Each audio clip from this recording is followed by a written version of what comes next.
Listen, the more you learn, the more you earn. Welcome back to another YouTube video. My name is Sabali Freeman. Today, I want to get on here and talk to you guys about me switching my major and ultimately why I switched my major. So we're just going to go ahead and get straight into the video. So starting off, I was a biochemistry major going into the University of New Mexico.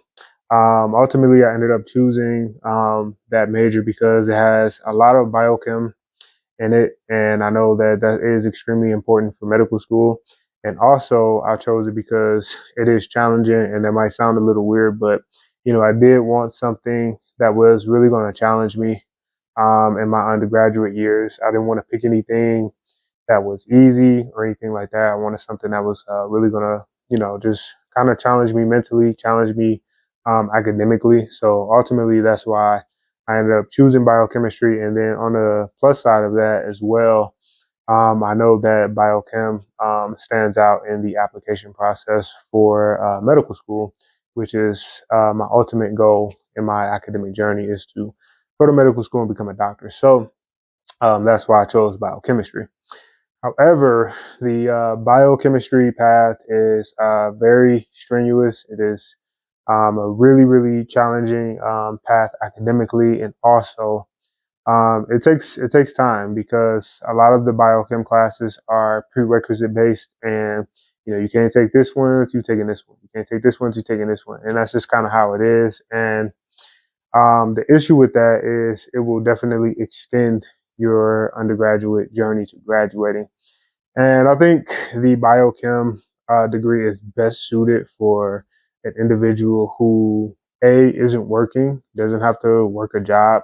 So they can just focus on school. They're still living with their parents and they don't have to really worry about trying to pay rent or anything. When you're an adult and you're still trying to do that on top of going to school for biochemistry, it can be extremely, extremely challenging. And I'm, telling you guys that from experience.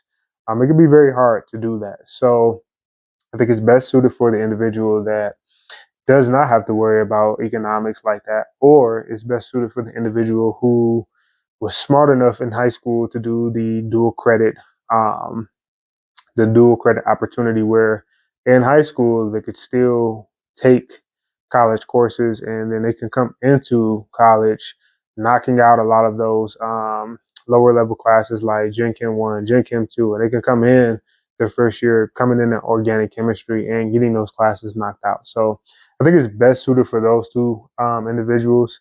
I'm not saying that you can't do it, but you just need to realize that as an adult, when you do have the financial responsibility to keep up with rent, and, insurance and all these other things, you still have to work a job. You have to keep that in mind. And also, if you're trying to go to medical school, you still have to keep in mind that you have to do your extracurriculars. You have to do shadowing. You have to do clinical volunteering, regular volunteering, research. You still got to do all of that.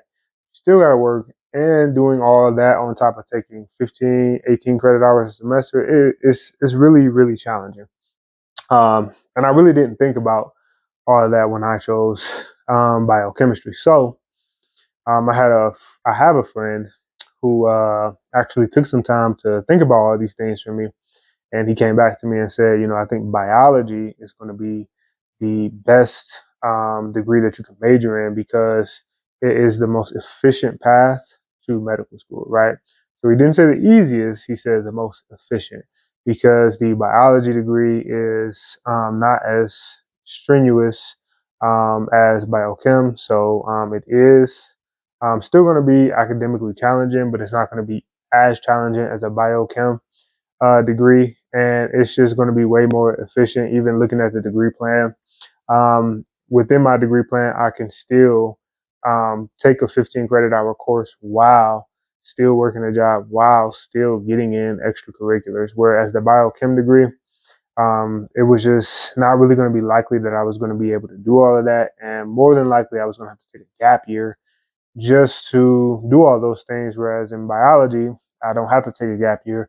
I can still get all those things done. I can still study for the MCAT, and I can still go to medical school um, without having to essentially take a gap year because I really just don't want to do that. Right. So that's what I switched my major to, biology. And ultimately, that's why it's just a more efficient path for medical school. So I say all that to say that if you're in college and you're watching this video, or if you're in high school, just think about that, and that's the thing, I think the biggest thing in this video is just like, don't pigeonhole yourself. I think that, I'm very fortunate that, my friend sat there and thought about all these things for me. He thought about things that I wasn't thinking about, right? So, don't pigeonhole yourself. You have to remember that it is essential to keep thinking, right? Keep thinking of other ways. Don't look at anything as if it's just a one size fits all, or this is the only way to do it. Keep trying to find other ways that are better and more efficient for you. Look at other degree options and see what works best for you. But don't pigeonhole yourself thinking that, oh, I got to do this one thing, or it has to go this one way. There's multiple ways to skin a cat. So that's kind of the important message in this video, is just don't pigeonhole yourself. But anyways, that's why I switched my major, and that's what I switched my major to.